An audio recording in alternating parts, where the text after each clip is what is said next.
तो अब आपके यूपीएससी प्रीलिम्स 2025 के लिए लगभग 6 मंथ का टाइम आपके पास बचा हुआ है।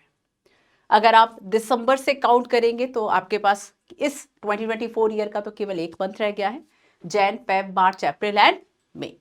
आपको पता है कि मई में 25 को आपने जो साल भर पढ़ा है, ठीक है, आपको उसका रिजल्ट मिलने वाला है। आपने किस तरीके से प्रिपरेशन की है मुझे नहीं पता कि लास्ट 6 मंथ आपने क्या किया।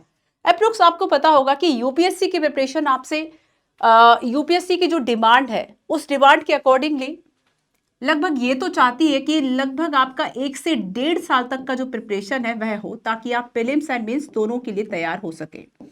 बट समटाइम्स होता क्या है कि हम सेग्रीगेट कर देते हैं कि नहीं, प्रीलिम्स के लिए हम इन मंथ्स में स्टडी करेंगे, मेंस के लिए हम इन मंथ्स में स्टडी करेंगे। समटाइम्स कुछ बच्चे होते हैं कि साथ में स्टडी कर देते हैं। हमारे सामने नंबर ऑफ चैलेंजेस आते हैं, कितनी स्टडी करनी है, कब करनी है, क्या अप्रोच रखनी है, प्रीलिम्स को साथ में पढ़ना है, मेंस को साथ में पढ़ना है, पीवाईक्यू साथ में करने, रिविजन साथ में करना है, सीसेट पे हमें कितना फोकस करना है, कब से फोकस करना है। और एक एग्जाम फोबिया होता है कि जैसे जैसे जैसे सोचिए आप, जैसे ही फेब स्टार्ट हो जाएगा ना, आपके अंदर एक ऐसी बेचैनी, ऐसा मतलब रेस्टलेस हो जाएंगे आपकी, अब क्या करें, अब तो समय हाथ से निकल गया। तो अच्छी बात है बच्चों कि अगर आप इस बार का यूपीएससी 2025 टारगेट कर रहे हैं, देना चाहते हैं, तो ये आपके लिए बहुत अच्छा समय है कि 6 मंथ आपके पास है जिसमें कि आप प्रीलिम्स को अपने प्रॉपर तरीके से टारगेट कर सकते हैं। प्रीलिम्स टफ होता है, सीरियसली टफ होता है, आपको कंपैरेटिवली मेंस इजी लगेगा, क्योंकि प्रीलिम्स में थोड़े सा अनएक्सपेक्टेड कई एलिमेंट्स आपको ऐसे देखने को मिल जाते हैं, बहुत ज़्यादा चैलेंजिंग होते हैं, बहुत सारे सरप्राइजिंग क्वेश्चंस होते हैं। आप एक्सपेक्ट नहीं कर सकते कि यूपीएससी इस तरीके के क्वेश्चंस पूछेगा। तो ये पूरी जो आपकी यूपीएससी की जर्नी है, इसमें लास्ट के कुछ बच्चे कहते हैं ठीक है 3-4 मंथ्स में प्रीलिम्स हो जाएगा, हो सकता है कुछ बच्चों का हो जाए, लेकिन फिर भी जिनको ये लगता है कि नहीं सीसैट हमारे लिए चैलेंजिंग है और भी हमारी प्रिपरेशन ठीक से नहीं, हमेशा 3-4 नंबर से रह जाते हैं, तो आपको अभी से प्रिपरेशन शुरू कर देना, आप सीरियस आपको हो जाना है। तो यहाँ पे मैं आपसे बात करने वाली हूँ कुछ चैलेंजेस की, यहाँ पे मैं आपसे बात करने वाली हूँ कुछ सॉल्यूशन की, और हम आपके लिए क्या कर सकते हैं उसकी। सो देखो, इन 6 मंथ में आपको यूपीएससी प्रीलिम्स के लिए, क्योंकि एक बार अगर प्रीलिम्स आपका हो जाता है तो एक कॉन्फिडेंस लेवल बढ़ जाता है कि यार चलो ठीक है, मैंने मेंस दिया है इस बार, नहीं तो नेक्स्ट टाइम मेरे अच्छे मार्क्स मेंस में आएंगे, इंटरव्यू कॉल होगा, सिलेक्शन हो जाएगा। तो सबसे पहली बात है, अलग अलग तरह के एस्पिरेंट्स होते हैं, एक जैसे लोग तो है नहीं, किसी की स्ट्रैटेजी अलग है, किसी की स्ट्रैटेजी अलग है। आपने बहुत सारे टॉपर्स को सुना, सबकी स्ट्रैटेजी अलग है।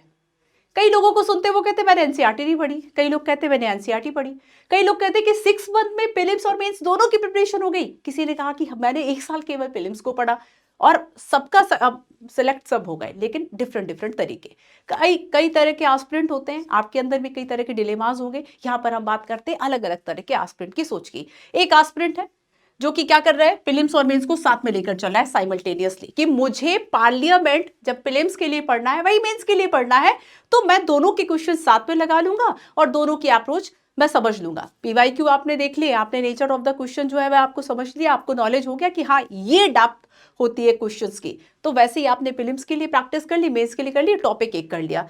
कुछ इस तरह के स्टूडेंट होते हैं। अब कुछ ऐसे स्टूडेंट होते हैं कि नहीं, अब हम जैन और फैब के बाद, हो सकता है जैन, हो सकता है फैब, है ना, स्ट्रिक्ट कुछ भी नहीं होता इसमें, फिक्स कुछ नहीं होता कि आप सोचे कि नहीं बस यही एक तरीका है और तरीके नहीं है, बहुत सारे तरीके हो सकते हैं। जैसे कि कुछ लोग जैन तो कुछ लोग फैब से तरीका अपना स्टार्ट करेंगे, अपनी प्लानिंग स्टार्ट करेंगे, ये जैन और फैब के बाद से ही मैं प्रीलिम्स के लिए फोकस रहूंगा, ठीक है, इसको मैं टारगेट करूंगा, अभी तक मुझे केवल मेंस के लिए पढ़ना है।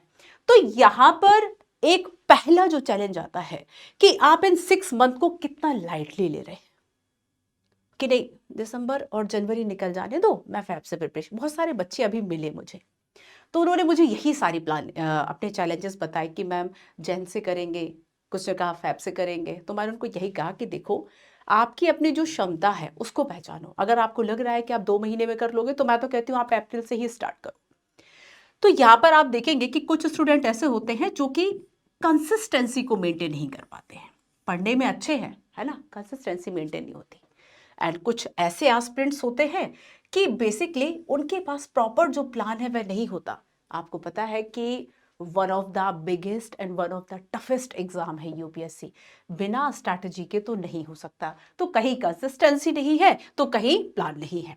अब इसका एक सॉल्यूशन ये, हम इसका एक सॉल्यूशन आपको दे सकते हैं और इसके सॉल्यूशन में ये हो सकता है कि एक वेल प्लान शेड्यूल आप लेकर आए, टारगेट करें नेक्स्ट 6 मंथ को कि मुझे इस वीक में इस टाइम में ये पढ़ना है, इस अकॉर्डिंगली मैं अपनी प्रिपरेशन को स्टार्ट करूंगा। ये टॉपिक्स मुझे इस दिन कवर कर लेने हैं, इसकी मुझे यहाँ पे प्रिपरेशन कर लेनी है, यहाँ मुझे PYQ सॉल्व करने हैं। जितना वेल प्लान चलोगे उतना पैनिक कम होगा, उतना परेशान कम रहोगे। आपको पता है कि आपने एक पर्टिकुलर डे, पर्टिकुलर जो आपके वीक डेज हैं, जितने भी दिन आप देना चाहें, आपने इस टॉपिक को दिए हैं, तो अभी आप जो कुछ भी पढ़ रहे हैं ना, वो एकदम निश्चिंतता के साथ पढ़ोगे कि हाँ चलो मैंने इस टॉपिक को या फिर मैं एनवायरनमेंट के लिए मैंने 1 वीक दे रखा है, तो आपकी जो प्रिपरेशन है ना वो ठीक तरीके से जाएगी। तो जितना प्लान वे में रहोगे उतना परेशान कम होगे, ठीक है। कहते भी हैं कि मतलब अगर आपने शुरुआत अच्छी कर ली, आपकी योजना अगर अच्छी है, आप अगर उसको आपने अगर ठीक तरीके से प्लान कर लिया, आप उसको ठीक तरीके से एग्जीक्यूट कर जाएंगे, तो डेफिनेटली सक्सेस के रेट आपके ज़्यादा होंगे। तो यहाँ पर आप ऐसे कर सकते हैं कि जैसे कि आपने अपना डे, डेट, है ना, सब्जेक्ट, टॉपिक, सिलेबस सब कुछ सेग्रीगेट कर लिया, उसके साथ साथ आपने जो अपनी स्टडी है वो कर ली, ठीक है। तो यहाँ पे हम इस प्रॉब्लम को सॉल्व करने के लिए आपके लिए प्रीलिम्स प्रिपरेशन के लिए एक कोर्स लेकर आए हैं, जो कि है rigorous prelims practice course RPP, जो कि 9 दिसंबर से स्टार्ट हो रहा है। और 9 दिसंबर से आपके जो जैसे कि पॉलिटी है, पॉलिटी से इसको स्टार्ट किया है। पॉलिटी के आप GS सिलेबस देख लीजिए, हिंदी इंग्लिश दोनों में है। हमने उसको सेग्रीगेट किया है कि आपको किस टॉपिक को कैसे पढ़ना है, उसके अकॉर्डिंगली सारा डे 1, डे 2 और डे 6 तक, यानी 14 दिसंबर तक आप इसको ठीक तरीके से पॉलिटी को कवर कर सकते हैं, इसके टॉपिक्स को डिवाइड करके। एंड देन उसके बाद आप देखेंगे कि कुछ और आपके जो पॉलिटी के और सेगमेंट्स हैं, है ना, हमने उसको डिवाइड किया है। मतलब प्रॉपर तरीके से एक आप अपना प्लान खुद भी बना सकते हैं। जो बच्चे खुद से सेल्फ प्रिपरेशन कर रहे हैं वो इस तरीके से अपने लिए डिज़ाइन कर ले, और चीज़ों को कैसे कर ले कि मार्केट से आप, अब भाई मार्केट चाहे ऑनलाइन देख लो, ऑफलाइन देख लो, जो बच्चे दिल्ली में हैं उनके लिए तो बहुत ही ज़्यादा रिसोर्सेज अवेलेबल हैं। तो आप मॉक टेस्ट ले आइए, अपना प्लान कर लीजिए और वहाँ से भी सॉल्व कर सकते हैं, ठीक है। तो हम आपके लिए रिगरस प्रीलिम्स प्रैक्टिस एक कोर्स जो है वह लेकर आए हैं, जो कि 9 दिसंबर से स्टार्ट होगा। वेल प्लान शेड्यूल होगा, जो कि नेक्स्ट 6 मंथ पे आपके सारे टॉपिक्स को कवर करेगा। बाकी इंफॉर्मेशन अभी बाद में देती हूँ। एंड सेकंड चैलेंज जो आता है एलिमिनेट राउंड का। आपको पता है कि प्रीलिम्स हमेशा केवल आपके पढ़ने से नहीं निकलता, आपको बहुत सी चीज़ें आनी चाहिए, बहुत से तरीके आने चाहिए, जैसे कि एक एलिमिनेशन होता है, ठीक है। तो यहाँ पर देखो कुछ एस्पिरेंट्स ऐसे होते हैं जो कि अवेयर होते हैं कॉन्सेप्ट से, लेकिन उनके अंदर एग्जाम फोबिया होता है। हम सबके अंदर एग्जाम फोबिया है, मेरे अंदर भी एग्जाम फोबिया है कि आज अगर भले मैं 6 साल से 8 साल से पॉलिटी पढ़ा रही हूँ, आज भी कोई 100 क्वेश्चंस पॉलिटी के दे दे, थोड़ा सा तो आ जाएगा, है ना। तो यहाँ पर एग्जाम से सबको डर लगता है, आप कितने भी प्रिपेयर हो, कितने UPSC के तो वैसे भी आप कितनी भी प्रिपरेशन कर लो, आपने एक से एक मेम्स देखे होंगे कि सीधा क्वेश्चन, ठीक है। तो सारा कुछ पढ़ने के बाद भी, और दूसरे तरह के जो एस्पिरेंट्स होते हैं कि बेसिकली इन्हें लगता है कि इन्होंने अगर लेट जो प्रिपरेशन है वह स्टार्ट की है ना, लेट प्रिपरेशन जो है वह स्टार्ट की है, उन्हें लगता है कि वो मैक्सिमम कम समय में भी ज़्यादा कवर कर लेंगे। तो अलग अलग तरह के एस्पिरेंट्स होते हैं। तो आइए इसका कुछ हम देखते हैं कि हम आपके लिए एक सॉल्यूशन लेकर आए हैं, वो है GS के लेक्चर्स। देखो आप PYQs, है ना, आप जो MCQs है उन सब से आप प्रैक्टिस करते रहते हैं, प्रैक्टिस क्वेश्चन मॉक टेस्ट लगाते रहते हैं, पर उसके साथ साथ हमें ज़रूरत होती है कि अगर आपका पार्लियामेंट या फंडामेंटल राइट वाला चैप्टर्स अगर क्लियर नहीं है, एक लेक्चर आपको प्रीलिम्स ओरिएंटेड दे दिया जाए। तो यहाँ पर प्रीलिम्स ओरिएंटेड जो GS लेक्चर्स हैं ये आपको हेल्प करेंगे रिकॉलिंग करने के लिए। रिकॉलिंग बहुत ज़रूरी है, आपने पढ़ा था, कुछ जुलाई में पढ़ा था, आ गया नेक्स्ट 25 मई को, तब क्या करोगे, तो जितना रिकॉल करोगे चीज़ों को वो ज़्यादा आपको हेल्प करेगी कि वो नॉलेज आप यूज़ कर पाओ एग्जाम में। तो यहाँ पर देखो कि जो रिकॉलिंग कॉन्सेप्ट्स है ना, रिवीजन सबसे पहले मैं आपसे ये कहूँगी, सेल्फ स्टडी कर रहे हैं बच्चों, रिवीजन कीजिए। अगर ये वीडियो आपने देखी, आपको लगता है कि नहीं मुझे ये टॉपिक या फिर मुझे ये पॉइंट्स मैम के अच्छे लगे जो मैं सेल्फ स्टडी में हेल्प कर सकते हैं, आप याद कीजिए, चीज़ों को बार बार रिकॉल कीजिए। तो सबसे ज़्यादा ज़रूरी और सबसे ज़्यादा ज़रूरी स्किल है बच्चों के लिए कि वो रिकॉलिंग करना सीखे, रिवाइज करना सीखे, कैसे आप जो ये कॉन्सेप्ट है उसका यूज़ करेंगे एग्जाम में, है ना। तो बेसिकली आपको जो एक प्रॉब्लम होती है अंडर कॉन्फिडेंस की, पढ़ा तो है पर क्वेश्चन नहीं बनते। जैसे कि प्रारंभ बैच में पॉलिटी पढ़ाई मैंने तो कई बच्चों ने कहा कि मैम हमें आता तो है, समझ में भी आ गया, याद भी है, आंसर नहीं लिख पाते। तो यहाँ पर क्या है कि मतलब उन्हें कॉन्फिडेंस ही नहीं आता कि हम स्टार्ट कहाँ से करें। दिल्ली के पोल्यूशन का असर है, सबके गले खराब हैं। स्टार्ट कहाँ से करें, है ना। तो ये लेक्चर्स आपको हेल्प करेंगे बच्चों।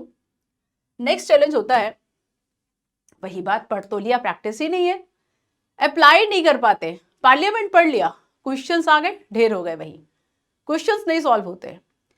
तो यहाँ पे भी हम देखेंगे दो तरह के एस्पिरेंट्स होते हैं। 5-6 मंथ बेसिकली आप देखेंगे कि लॉजिकली देखो रिक्वायर्ड होते हैं कि आप प्रीलिम्स माइंडसेट के अकॉर्डिंगली चीजों को पढ़ के, मेरा प्रीलिम्स है, पढ़ा एमसीक्यू सॉल्व किया, पढ़ा एमसीक्यू सॉल्व करिए, जहां से मिस्टेक हो रही है वहां से तुरंत आपने उस टॉपिक को फिर से रिवाइज कर लिया। तो प्रीलिम्स के अकॉर्डिंगली कि आप जो टॉपिक पढ़ रहे हो वो टॉपिक प्रीलिम्स में कैसे पूछा जाएगा, ये हो गया प्रीलिम्स का माइंडसेट। सीरियसली रिक्वायर्ड होते हैं 6 मंथ्स। सेकेंड एस्पिरेंट्स आप देखेंगे कि कम टाइम है ना, और लगता है कि भाई गैप जो है वह 4-5 मार्क्स का आ रहा है आपका, ठीक है, रिपीटर है। तो आपके लिए एक जो सॉल्यूशन हो सकता है वो हो सकता है टेस्ट प्रैक्टिस करना, ठीक है। तो rigorous practice and video solutions, तो हम जो कोर्स आपके लिए लेकर आए हैं, ठीक है, इसमें हम आपके लिए वीडियो सॉल्यूशंस भी देंगे, रिगरस प्रैक्टिस भी कराएंगे, ताकि आपके ऐसे पॉइंट्स, ऐसे वीक पॉइंट्स जहां पर आप खुद से प्रिपरेशन नहीं कर पा रहे, खुद से प्रैक्टिस नहीं कर पा रहे, वो एरिया आपका इंप्रूव हो सके, है ना। हम रीजंस को आइडेंटिफाई कर सके कि आखिर हमें प्रॉब्लम जो है वह कहाँ है।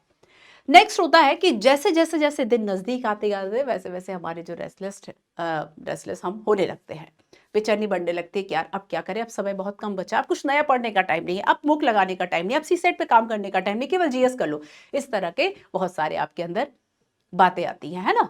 तो यही है बच्चों की जैसे जैसे डेट आ गई ना, आप सोचो आज 25 में है, आप देखिए 24 है, और 24 को ये जाने कितने बच्चे सोएंगे नहीं, उनको यही सलाह दी जाती है कि भैया सो लो अब, है ना। अगर 6 महीने ठीक से पढ़ लोगे ना तो उस दिन नींद आ जाएगी, कि विश्वास रहेगा कि हाँ मैंने प्रैक्टिस ठीक की है, मैंने प्रैक्टिस ठीक कर ली है, मैंने प्रिपरेशन ठीक कर ली है, एक विश्वास रहेगा कि अब मुझे कल यूज करना है, इस प्रैक्टिस को दिखाना है, ठीक है। तो वहां पे डर कम होगा और एक विश्वास ज्यादा होगा। डर सबके अंदर होता है, लेकिन बस खुद पे जो सेल्फ बिलीव है ना, कॉन्फिडेंस है, वो उस डर के कंपैरेटिवली हाई होना चाहिए। हाई तभी होगा जब प्रिपरेशन करी होगी, है ना। तो जैसे जैसे डेट आएगी वैसे वैसे डर लगेगा। तो आप देखेंगे प्रिपरेशन करने के बाद भी बहुत से ऐसे चैलेंजेस होते हैं कुछ बच्चों के। अब ज्योग्राफी तो पढ़ लिया, एनवायरमेंट रह गया, इकोनॉमी तो पढ़ ली, साइंस टेक रह गया। तो यहां पर आप देखेंगे बहुत से जैसे जैसे आएगा वही बात है कि अब सीसेट रह गया, प्रैक्टिस नहीं करी, मोक नहीं रह गया, मोक रह गया, मोक पे प्रैक्टिस नहीं करी। तो ये सारी चीजें क्या है, कई एस्पिरेंट्स ऐसे होंगे, कुछ एस्पिरेंट्स ऐसे होते हैं कि जैसे जैसे डेट आएगी वैसे वैसे कंफ्यूजन्स जो है वह बढ़ने लगेगी, अरे अब टाइम कम है, अब पैनिक होने लगेंगे। तो यहां पर आप देखिए कि आपके इस चैलेंज को सॉल्व करने के लिए अगर कोई ये कह दे कि सुनो ठीक तरीके से कर लो, आपने पढ़ा है, विश्वास रखो, कल अपना बेस्ट देने की कोशिश करना, आप उतने में ही क्या हो जाओगे, अब कॉन्फिडेंस आ जाएगा। आप सबको पता है पीडब्ल्यू यूपीएससी का मेंटोरशिप प्रोग्राम, और कितना ज्यादा हमने स्टूडेंट के अकॉर्डिंगली इसको डिजाइन किया है। तो बच्चों आपको वीकली मेंटोरशिप भी दी जाएगी, साथ में वेबिनार्स होंगे जो कि आपको हेल्प करेंगे कि किस तरीके से आप स्ट्रैटेजिकल तरीके से चले, कैसे आप प्रैक्टिस करें, कहीं अगर कॉन्सेप्ट में स्टक हो रहे हैं कैसे उससे बाहर निकले, आगे की प्रिपरेशन आप कैसे करें। अगर कोई आपसे बात कर लेता है, ऐसा नहीं कि रिश्तेदार बात कर रहे हैं, प्रॉपर मेंटोर की मैं बात कर रही हूँ कि जो यूपीएससी के एग्जाम को जानता है, जो आपकी प्रॉब्लम को जानता है कि अच्छा आपकी ये प्रॉब्लम है, इस प्रॉब्लम कर लो, ये सोल्यूशन है, अगर वो आपको ठीक तरीके से गाइड कर दे तो आपकी प्रॉब्लम सॉल्व हो जाती है ना। दूसरी देखेंगे हम कि जो वेबिनार्स होंगे बच्चों, है ना, ये आपके जो स्ट्रैटेजिकल एंड नॉन एकेडमिक जो इस तरह के डाउट्स हैं, जो प्रॉब्लम्स हैं, उनको सॉल्व करने के लिए हेल्प करेंगे। तो आपकी पूरी जो प्रिपरेशन की जर्नी है इन 6 मंथ की, वो बेस्ट हो जाएगी। एक और चैलेंजेस आता है, पढ़ा है, एग्जाम फियर है, पैनिक हो रहे हैं, तो अलग ही बात है, हम उस एनवायरमेंट से अडेप्ट नहीं कर पाते। अरे मुझे ये चीज आती थी, उस दिन इतना पैनिक होने की वजह से मुझे वो चीज आई नहीं, मुझे पता था इस क्वेश्चन का आंसर ये है।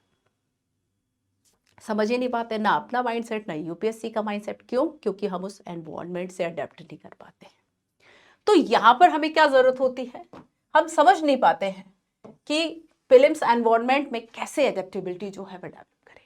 सही तरीका ये हो सकता है, आपको पता है कि प्रॉब्लम है कि मुझे 9:30 से मैं 11:30 बजे तक मुझे पैनिक होना है, परेशान रहूंगी। क्यों? क्योंकि इस समय हमारा एग्जाम है जीएस का, जीएस पेपर 1 का। तो क्यों ना इसी अकॉर्डिंगली प्रिपरेशन कर ले कि रोज सुबह 9:30 से 11:30, 6 मंथ नहीं, लास्ट में देख लो कुछ समय, मैं इस समय क्या कर लूँ, प्रिपरेशन कर लूँ। इस समय मैं एग्जाम की प्रिपरेशन कर लेता हूँ, 100 क्वेश्चंस ले आए, उस पर सॉल्व कर रहे हैं। तो आप प्रिपेयर रहे, क्यों ना डर की जगह आप प्रिपेयर कर रहे, है ना। तो देखिए, एक तरह के एस्पिरेंट्स जो कि अभी भी आप देखेंगे कि प्रीलिम्स मेंस की प्रिपरेशन पे लगे हुए हैं, बट फिर भी एक एनवायरनमेंट जो है वह आपके लिए नेसेसरी हो जाता है। कुछ एस्पिरेंट्स ऐसे हो रहे हैं कि बेसिकली उन्होंने प्रिपरेशन जो है वह प्रीलिम्स की स्टार्ट नहीं की है ना, बहुत कम समय जो है वह बचा हुआ है, एग्जाम रिक्वायरमेंट नहीं फुलफिल कर पाते हैं। तब ऐसे में अगर आपके जो टेस्ट है ना, जो जीएस के, सीसेट के, अगर टेस्ट टाइम के अकॉर्डिंगली आप चीज़ों को प्लान करें, आप ज़्यादा प्रिपेयर होंगे। ठीक है, जैसे कि एग्जाम टाइम ड्यूरेशन वही 9:30 to 11 AM अगर आपका है, ठीक है, एक्चुअल प्रीलिम्स आपका यही होने वाला है 25 मई को। तो क्यों ना आप इसके अकॉर्डिंगली थोड़ा सा प्रिपेयर रहें। दूसरी बात है, यूपीएससी का क्वेश्चन हो, यूपीएससी का पेपर और सरप्राइजिंग एलिमेंट ना हो, कुछ ना कुछ 2-4 क्वेश्चन, 5 क्वेश्चन उसमें ऐसे रहेंगे, सीरियसली आप बहुत सरप्राइज हो जाएंगे। ये क्वेश्चन जैसे कभी स्पोर्ट को लेके क्वेश्चन नहीं पूछता था, फिर सीधा स्पोर्ट को लेके 4 क्वेश्चन यूपीएससी ने पूछ लिए। तो यहाँ पर यूपीएससी सीरियसली आपसे डिमांड तो करता है कि देखो जो चारों तरफ हो रहा है अवेयर तो रहो, हम तो कुछ भी देंगे। ऐसा नहीं है कि जो भी अंडर द सन है वो सारी चीजें आती है, एक सिलेबस आपको दिया हुआ है, अगर आप सिलेबस के अकॉर्डिंगली चलते हैं, यूपीएससी की डिमांड को अगर आप समझते हैं, यूपीएससी का जो पेपर बना रहा है, आप उनके अगर माइंडसेट्स को समझ पाते हैं, इस सबको समझने के लिए पीवाईक्यू एक सही तरीका है। ठीक है, आप अपनी प्रिपरेशन को ठीक तरीके से कर सकते हैं, कम सरप्राइज होंगे थोड़े फिर भी। तो आप कम से कम एक प्लान तरीके से अगर चलेंगे तो जो आपके सरप्राइज टेस्ट अगर आपको करा दिए जाए, कुछ सरप्राइज ऐसे क्वेश्चंस करा दिए जाए, तो ये आपको उस एनवायरनमेंट से अडेप्ट करने में काफ़ी हेल्प करेगा, है ना। और जो एक अनसर्टेनिटी यूपीएससी, कुछ लोग क्या कहते हैं, यूपीएससी को क्या कह देते हैं, अनसर्टेन, अनप्रिडिक्टेबल एग्जाम। क्यों कह देते हैं? इसी कारण से, है ना। चलिए, एक और चैलेंजेस आता है, सबसे बड़ा चैलेंजेस। सीरियसली मैंने ऐसे बच्चे देखे हैं, और ऐसा नहीं, मैंने उनकी मार्कशीट भी देखी है, जीएस में 120 है और सीसेट में जो आपको मार्क्स चाहिए 50 मार्क्स आ गए। आप सोच सकते हैं इस बच्चे की हालत। और यही था, सीसेट तो क्वालिफाइंग है और सीसेट ऐसा दे दिया कि उसमें 27-28 क्वेश्चन ही निकाल पा रहे हैं। तो सीसेट को लाइट नहीं लेना है। अभी से आज अगर आपने इस लाइन को बच्चों सुना है, आप सेल्फ स्टडी कर रहे हैं, आपके लिए मेरा सजेशन रहेगा कि आप सीसेट पर 1 और 2 आवर्स देने की कोशिश करें। 10 टॉपिक अगर है, आप 5 पे पकड़ बना लें कि अगर यहां से क्वेश्चन आएंगे, मेरे को 30 क्वेश्चन यहां से निकालने हैं, समझ रहे हो, 40 क्वेश्चन यहां से निकालने हैं, 80 क्वेश्चन आते हैं आपके।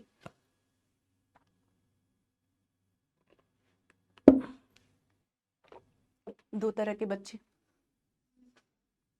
अब मैथ साइंस बैकग्राउंड था, स्टार्टिंग में आप देखेंगे कि जब सीसेट के नंबर जोड़ा करते थे, ज्यादातर जो इंजीनियर और ऐसे बच्चे जिनका बैकग्राउंड इंजीनियरिंग था, मैथ्स था, उनको बहुत ज्यादा एज मिल गई। ऐसे बच्चे जो ह्यूमैनिटीज बैकग्राउंड से आते थे वो पीछे रह जाते थे सीसेट में। बाद में क्वालिफाइंग हुआ, आंदोलन हुए, है ना।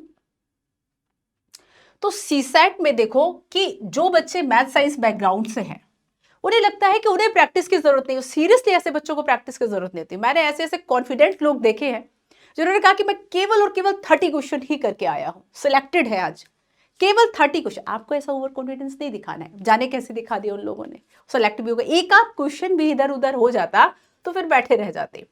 तो यहां पर देखो कुछ ऐसे बच्चे हो गए। दूसरा है लगता है कि 1-2 साल के हम अगर सीसेट के क्वेश्चन सॉल्व कर लेंगे, जो कि लोग सलाह भी देते हैं कि पिछले 4 साल के क्वेश्चन पेपर सॉल्व कर लो, उससे तो नहीं होने वाला। आपको प्रॉपर टॉपिक के लिए टाइम देना होगा, प्रॉपर टॉपिक के लिए स्ट्रैटेजी बनानी होगी, समझना हो। आपको लगता है कि मैथ्स टफ है, तो बाकी जो जनरल मेंटल एबिलिटी के क्वेश्चन है, कॉम्प्रीहेंशन के क्वेश्चन है, आपकी रीडिंग स्किल्स, जो रीडिंग कॉम्प्रीहेंशन स्किल्स, आप उसको डेवलप कर लेना। जरूरी थोड़ी कि पूरी मैथ्स सब बैठ के लगाओगे, नहीं कि पहले मैं पूरी मैथ्स सीखूंगा। अरे भाई हाफ कर लो, आधे टॉपिक्स कर लो, है ना। तो प्रॉपर बच्चों, मैं एक सलाह आपको यही दूंगी कि आप ये सीरियसली, क्वालिफाइंग तो ठीक है, एक सिलेक्टिव मतलब एक रोल हो गया है सीसेट का, कि अगर आपका सीसेट ही नहीं है तो आपका जीएस के नंबर कोई काम के नहीं है, भले आप 120 ले आओ, आप 130 ले आओ। तो इसका एक सॉल्यूशन हो सकता है कि डेली प्रैक्टिस आपको दी जाए और हम आपको 10 क्वेश्चंस की डेली प्रैक्टिस देंगे, ठीक है। From day 1 daily solution simultaneously, जो आपको हेल्प करेंगे सीसेट के कॉन्सेप्ट को रिफाइन करने में। प्रीलिम्स के इन सभी प्रॉब्लम के सॉल्यूशन के लिए हम आपके लिए लेकर आए हैं प्रीलिम्स पावर प्रेप 2025। इसमें आप सभी के लिए प्रीलिम्स के लाइव लेक्चर्स मिलेंगे, डेली प्रैक्टिस सॉल्यूशन मिलेंगे, live video solution, mentorship webinar मिलेगा एंड सेक्शनल टेस्ट मिलेंगे, साथ में फुल लेंथ टेस्ट, ठीक है। इसकी जो फीस है वह आपकी 8000 है। तो प्रीलिम्स पावर प्रेप 2025 में बच्चों, मैं आपको बता दूं कि इसमें आपका क्रैश कोर्स है एंड प्लस रिगरस प्रैक्टिस है, ठीक है। प्रीलिम्स का क्रैश कोर्स आपको साथ में मिलेगा, जिसमें कि आपका जो पूरा स्टैटिक पार्ट है प्रीलिम्स के अकॉर्डिंगली, उसके आपको वीडियोस जो है वह प्रोवाइड होंगे। ये बैच आपका 8 दिसंबर से स्टार्ट हो रहा है। टेस्ट टाइम 9:30 AM होगा। क्लास टाइम आपका प्रीलिम्स क्लास टाइम 7 PM होगा। लाइव वीडियो सॉल्यूशन आपका 10:30 AM होगा, ठीक है। तो ये है आपका प्रीलिम्स पावर प्रेप। तो मैं आपको बता दूं, live lectures, daily live solution, mentorship webinar, daily 30 GS 10 CSAT के questions, sectional and full length and 2 special test आपको इसमें बजट एंड इकोनॉमिक सर्वे के मिलेंगे। आप एप्लीकेशन पर जाएंगे तब, ये अभी 16,000 का कोर्स है, बट आपको अभी 8,000 में है अर्ली बर्ड ऑफर। इसके साथ ही मैं आपको बता दूं कि जो बच्चे क्रैश कोर्स नहीं करना चाहते हैं, केवल प्रैक्टिस करना चाहते हैं, तो उनके लिए रिगरस प्रीलिम्स प्रोग्राम भी है, ठीक है। रिगरस प्रीलिम्स प्रोग्राम भी है, जो कि 9 दिसंबर से स्टार्ट होगा। और इसका जो फीस है, अगर आप ऑनलाइन करते हैं तो ऑनलाइन इसका फीस है 4000, ऑफलाइन करते हैं तो ऑफलाइन इसका फीस है 5000। एंड यही हिंदी में भी सेम है आपका। हिंदी में अगर आप करते हैं तो 4000 for online and 5000 for offline, ठीक है। तो आप सोचेंगे मैम इसमें क्या नहीं है जो कि आपके पावर प्रेप में है। जो भी बच्चा पावर प्रेप जो कोर्स है वो परचेज करता है, रिगरस प्रैक्टिस के साथ साथ आपको क्रैश कोर्स मिलने वाला है इसमें साथ में। ये 8 दिसंबर से आपका स्टार्ट होगा। और जो आपका प्रीलिम्स प्रोग्राम होगा, आरपीपी जो आपका होगा 2025 के लिए, ठीक है, इसमें आप देखिए ये आपका 9 दिसंबर से जो है वह स्टार्ट होगा। इसमें आपके ये टेस्ट रहेंगे, वीडियो सॉल्यूशन रहेंगे, 30 GS 10 सीसेट क्वेश्चन आपको डेली मिलेंगे। और जो भी बच्चे बाकी, आप इंफॉर्मेशन के लिए एप्लीकेशन और इन सभी पर देख सकते हैं, डिस्क्रिप्शन में लिंक जो है वह प्रोवाइड किया गया है। तो एक बार फिर मैं आपको बता दूं कि आपके पास 6 मंथ का टाइम बचा हुआ है। सेल्फ स्टडी कीजिए, कहीं और कोर्स परचेस कीजिए, या आप PWIS का जो कोर्स है वह अगर ये परचेस करते हैं, इसमें 6 मंथ का आपका पूरा स्ट्रैटेजिक तरीके से, पूरा एक प्लान वे में यूपीएससी 2025 का प्रिपरेशन जो है वह कराया जाएगा। प्रॉपर 6 मंथ का आपका जो टाइम शेड्यूल है ये पूरा बना है आपका, ठीक है। किस तरीके से आपको डे 1 से करना है, तो जो बच्चे ज्वाइन कर रहे हैं मैं उनके लिए इन्फॉर्मेशन दे दूं कि 9 दिसंबर से आपका ये बैच स्टार्ट होगा, ठीक है। और इसमें आपका जो जीएस का सिलेबस है अकॉर्डिंगली डिवाइड किया गया। जैसे कि डे 1 यानी 9 दिसंबर को आपका होगा हिस्टोरिकल, जो आपके अंडरपिनिंग से इवोल्यूशन है, मेकिंग कॉन्स्टिट्यूशन है, सिग्निफिकेंट प्रोविजन है ना, ऐतिहासिक पृष्ठभूमि, संविधान की विशेषताएं, संविधान में संशोधन, मूल संरचना। तो ये आपके जो 4 पॉइंट्स है, 4 टॉपिक है, उसका टेस्ट आपका 9 दिसंबर को होगा। इसी तरीके से हमने सारे टॉपिक्स को डिवाइड किया हुआ है अकॉर्डिंगली कंप्लीट प्लान वे में, ठीक है। तो इस तरीके से आप अपनी जो प्रिपरेशन है वह कर सकते हैं। तो सारी चीज़ें आई होप आपको क्लियर होंगी। फिर भी आपको लगता है कि कोई कंफ्यूजन है तो आप कमेंट बॉक्स में पूछ सकते हैं। सो यूपीएससी प्रिपरेशन स्टार्ट कर दीजिए, 6 मंथ आपके पास बचे हुए हैं। सीरियस नोट पे स्टार्ट कीजिए। कुछ बातें मैं आपको बताती हूँ, ऑल ओवर सभी स्टूडेंट्स के लिए बातें हैं। सबसे पहली बात कि अब प्रीलिम्स के लिए फोकस्ड हो जाना है। ये नहीं सोचना है कि मेंस फैब तक लेके जाऊंगा, ठीक है। आपको लग रहा है तो आप मेंस के लिए अपना एक सेक्शन अलग डिवाइड करो कि 4-5 घंटा ये मेंस के लिए दे रही हूँ, लेकिन बाकी अब मुझे 4-5 घंटा जो है वह प्रीलिम्स के लिए निकालना है। दूसरी बात है, मेंस के लिए जो पढ़ लिया उसको रिवाइज कर लो, रिवाइज करके उसको थोड़ा सा साइड रखने की कोशिश करो। प्रैक्टिस कीजिए, वीक में 1 या 2 मॉक टेस्ट दीजिए, जितना अवेलेबल हो सकता है। लग रहा है ये जो टॉपिक है पढ़ तो लिया है, क्वेश्चन नहीं बन रहे, प्रैक्टिस की कमी है, प्रैक्टिस कीजिए, ठीक है। और रिवीजन साथ साथ करते रहे, वीक में अपने 1 दिन 2 दिन कंप्लीटली रिवीजन के लिए निकालो, प्रैक्टिस के लिए निकालो, ठीक है।